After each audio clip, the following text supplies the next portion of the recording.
ఆ రోజు సాయంకాలం పురుషోత్తం తీరిగా ఉన్నప్పుడు చైతన్య తండ్రిని అడిగాడు. డాడీ, ఆ రవిగాడు నాకేం నచ్చలేదు. చెల్లాయి కూడా వాడిని చేసుకోవడానికి ఒప్పుకుంటుందనుకోను. నల్లగా బోండంలాగా ఉన్నాడు. ఇంటర్ కూడా చదవలేదు. వాడికి పిల్లని ఇవ్వాలని మీరు బాబాయిలు వాళ్ళ ఇంటికి వెళ్ళడం ఏంటి? నాన్సెన్స్ అని అన్నాడు.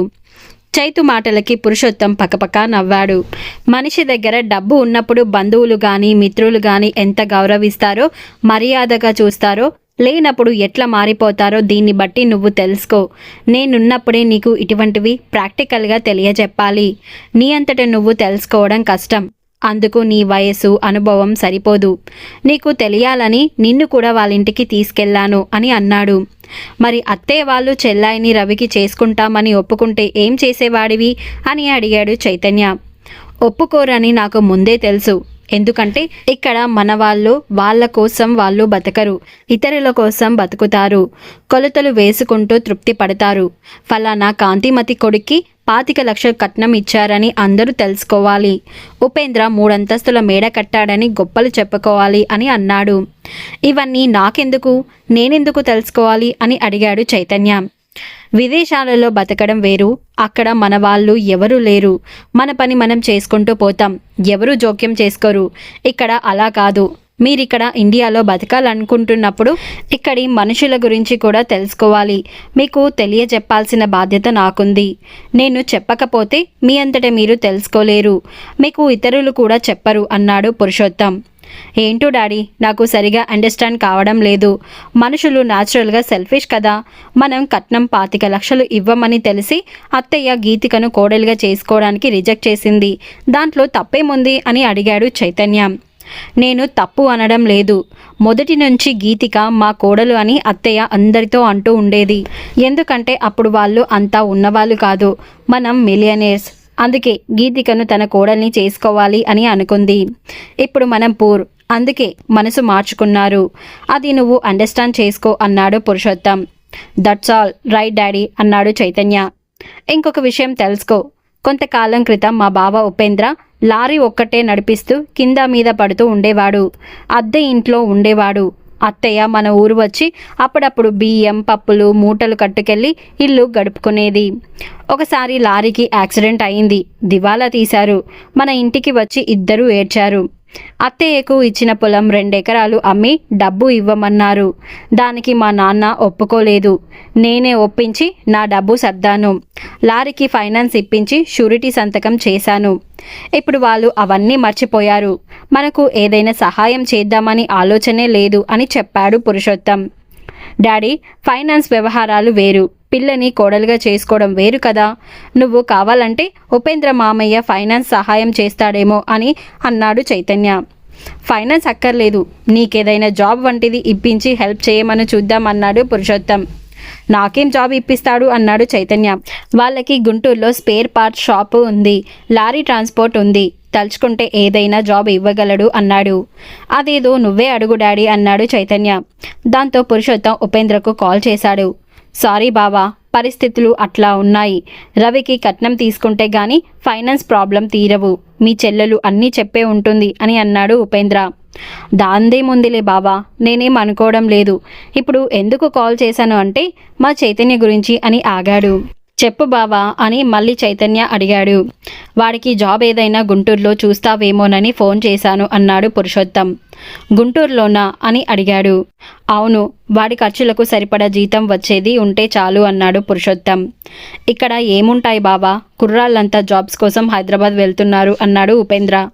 పెద్ద జాబ్స్ కాదులే, మీ ట్రాన్స్పోర్ట్లో లెక్కలు చూసే పని కానీ షాప్లో సేల్స్లో కానీ చూడు అన్నాడు పురుషోత్తం. దుబాయ్లో పెరిగి వచ్చినాడు, ఇటువంటి పనులు చేస్తాడా? షాపులో సేల్స్కి అన్ని స్పేర్స్ గురించి తెలిసి ఉండాలి. ఇక లెక్కలు మా రవి చూసుకుంటాడు అని చెప్పాడు ఉపేంద్ర. ఇప్పుడంటే ఇప్పుడు కాదులే, ముందు ముందు ఏదైనా ఉంటే చూడు. ఈ ఊళ్ళో ఏం తోచడం లేదని వీడు గొడవ పెడుతున్నాడు అన్నాడు పురుషోత్తం. సరే బావా, అలాగే బావా అని అన్నాడు ఉపేంద్ర ఏదో మొక్కు తీర్చుకున్నట్లు. ఇక అదే విషయం చైతన్యకు జరిగిందంతా చెప్పాడు పురుషోత్తం. చైతన్య బాబాయ్ పిల్లలతో పంట కాలువలో ఈత కొట్టడం, రామలింగేశ్వర స్వామి గుడికి వెళ్ళి మారేడు చెట్టు నీడలో కూర్చొని కబుర్లు చెప్పుకోవడం, తోటల్లో తిరగడం వంటి వాటితో కాలక్షేపం చేస్తున్నాడు. పురుషోత్తం రామ రూరల్ కాలేజీకి వెళ్ళి లైబ్రరీలో పుస్తకాలు తెచ్చుకొని చదువుకుంటున్నాడు. గీతికకే సరిగా కాలక్షేపం కావడం లేదు. పిన్నమ్మల దగ్గర కూర్చొని వంట నేర్చుకుంటుంది. అది కూడా బోరుగానే ఉంటుంది. వాళ్ళకి లేటెస్ట్ వంటకాలు తెలీదు. అరిసెలు, గారెలు, బూరెలు తప్ప. తనకేమో పిజ్జాలు, బర్గర్లు కావాలి. డాడీ, బోరుగా ఉంది, ఎన్నాళ్ళు ఈ పల్లెటూరులో ఉండేది అని తండ్రి భుజాల మీద చేతులు వేసి గోముగా అడిగింది గీతిక. వెళ్దాంలే, ప్లాన్ చేస్తున్నా. నాకు చివరి రోజులు ఇక్కడే గడపాలని ఉంది. ఈ ఊర్లో పుట్టి పెరిగాను కదా, ఆ మమకారం అటువంటిది, మీకు అండర్స్టాండ్ కాదులే అని అన్నాడు పురుషోత్తం. అలా పురుషోత్తం కూతురుతో కబుర్లు చెబుతూ ఉండగా నరసయ్య వచ్చాడు. అతను 10th పురుషోత్తం క్లాస్మేట్. పురుషోత్తం పై చదువులకు వెళితే నరసయ్య 10th తర్వాత ఇక్కడే వ్యవసాయంలో ఉండిపోయాడు. గీత, వీడు నరసయ్య నా క్లాస్మేట్ అని అన్నాడు. గీతిక నమ్మలేనట్లు చూసింది. ఎండలో, వానలో, చలిలో, పొలంలో, మట్టిలో మట్టి మనిషిగా బతికే నరసయ్య రూపం ఎట్లా ఉంటుంది? దాదాపు 60 ఏళ్ల వయసులో నల్లటి మనిషి, ముఖం ముడతలు పడి ఎండిపోయిన శరీరంతో, తెల్లగా మెరిసిన జుట్టుతో ముసలివాడు. నీడ పట్టున ఆఫీసు ఏసీ రూముల్లో ఉండే పురుషోత్తం 60లో కూడా నిగనిగలాడుతూ తేటగా ఉన్నాడు కదా. డాడీ, ఇంత ఓల్డ్ మ్యాన్ నీకు క్లాస్మేటా అని ఆశ్చర్యంతో అడిగింది గీతిక. వీడు నా అంత ఓల్డేనమ్మా. ఎండల్లో పొలం పనులు చేసుకునే వాళ్ళు అట్లాగే ఉంటారు. నేనంటే ఏసీ రూముల్లో ఉండేవాడిని కదా, పెద్దగా మార్పు ఉండదు అని చెప్పాడు పురుషోత్తం. రేపు పిల్లల్ని మా ఇంటికి పంపరా, తెగలు పాతర తీసి కాల్చుతున్నాము అని అన్నాడు నరసయ్య. తెగలు? వాట్ ఈజ్ తెగలు డాడ్ అని అడిగింది గీతిక. తాటి పండ్ల టెంకలు భూమిలో పాతి పెడితే వాటి నుంచి మొలకలు వస్తాయి, అవే తెగలు.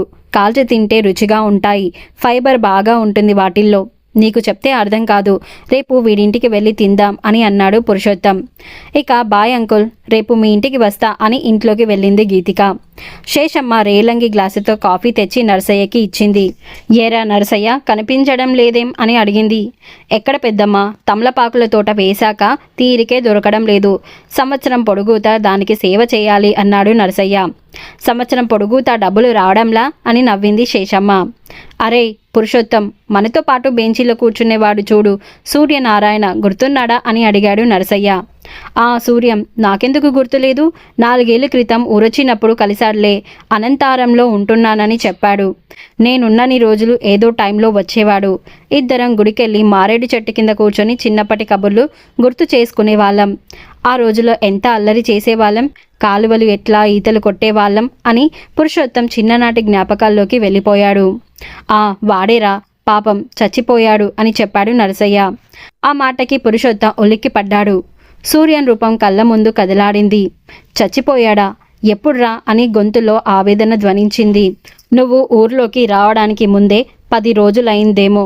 పోయినసారి నిన్ను కలిసినప్పుడు హడావిడిలో ఉండి చెప్పలేకపోయాను అన్నాడు నరసయ్య.